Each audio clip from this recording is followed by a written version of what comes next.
का देहरादून से खबर, जहां के रिस्पना नदी के किनारे बसी बस्तियों में लगातार हो रहे अवैध निर्माण पर अब कार्रवाई होने वाली है, लेकिन स्थानीय निवासियों के साथ कांग्रेस कार्रवाई पर सवाल उठा रही है। देखिए रिपोर्ट।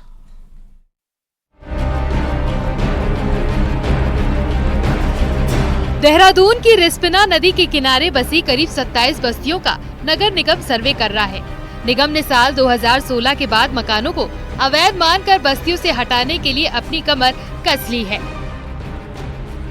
जिसको लेकर नगर निगम सर्वे कराया जा रहा है, जिसमें अभी तक करीब 600 मकानों को निगम द्वारा चिन्हित किया जा चुका है।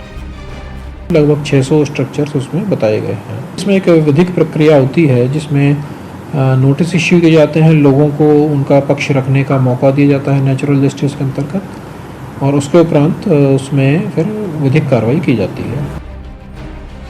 देहरादून नगर निगम क्षेत्र में स्थित बस्तियों को चिन्हित किया गया है।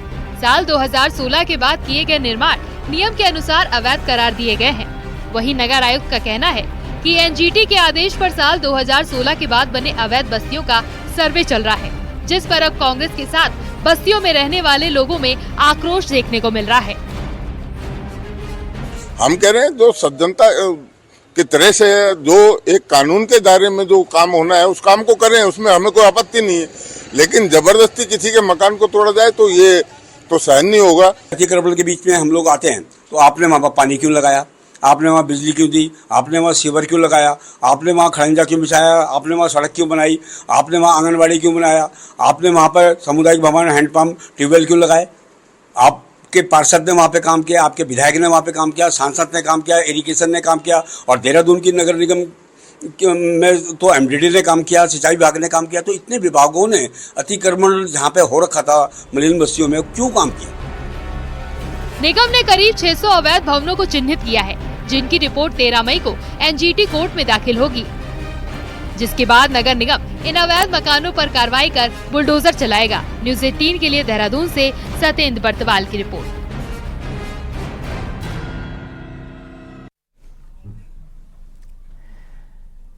दस मई से चारधाम यात्रा शुरू हो रही है। बाबा केदारनाथ धाम के कपाट 10 मई को खोले जाएंगे। वहीं आपको बताएं कि आज भगवान केदारनाथ की चल विग्रह डोली ने अपने शीतकालीन गद्दी स्थल ओंकारेश्वर मंदिर उखीमठ से केदारनाथ धाम के लिए प्रस्थान किया है। आज डोली का प्रथम रात्रि प्रवास विश्वनाथ मंदिर गुप्तकाशी में होगा। 7 मई को फाटा और 8 मई को गौरी माई मंदिर गौरीकुंड में डोली का रात्रि प्रवास होगा। 9 मई को केदारनाथ धाम में डोली पहुंचेगी, जिसके बाद 10 मई को बाबा केदार के कपाट खुल जाएंगे।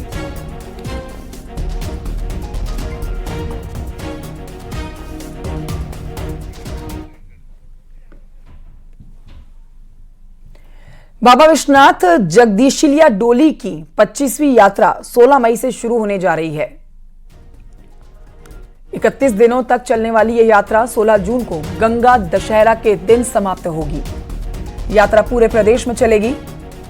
इस यात्रा को अब 25 साल पूरे हो जा रहे हैं, जिसको देखते हुए समिति इसे रजत जयंती के रूप में मनाने जा रही है।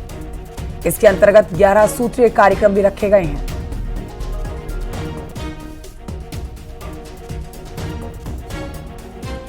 शिला डोली यात्रा इस वर्ष 25वें वर्ष की यात्रा प्रारंभ होने जा रही है, और ये रजत जयंती वर्ष के रूप में मनाने का इस समय समिति का एक कार्यक्रम है, जिसमें 11 सूत्रीय कार्यक्रम पूरे साल भर का कार्यक्रम होगा।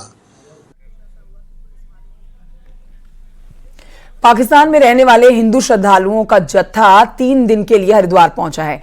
पाकिस्तानी श्रद्धालुओं ने हरिद्वार में हर की पैड़ी पर अपने परिजनों के अस्थियों को गंगा में विसर्जित किया है। तस्वीरें आपको दिखा रहे हैं। उनके तीर्थ पुरोहित द्वारा हर की पैड़ी पर पूरे विधि विधान के साथ ही अस्थियों का विसर्जन कार्यक्रम किया गया। उन्होंने बताया कि दिवंगत लोगों की अस्थियां कई दिनों से रखी हुई थी। वीजा ना मिल पाने की वजह से अस्थियों को संभाल कर रखा गया था, फिर सामूहिक रूप से भारत आकर अस्थियों का विसर्जन किया गया।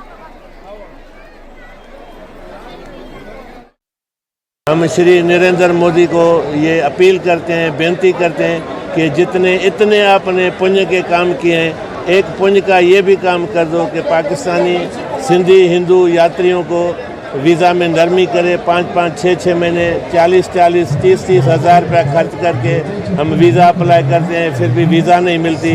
लगभग 20-22 प्राणियों की अस्थियां आज श्री गंगा जी में प्रवाहित की गई। ये लोग शदानी दरबार के जत्थे में आए हैं। कुछ लोग परिचित हैं, बाकी परिचित भी नहीं रहते, पर ये हमारा एक धार्मिक सेवा है।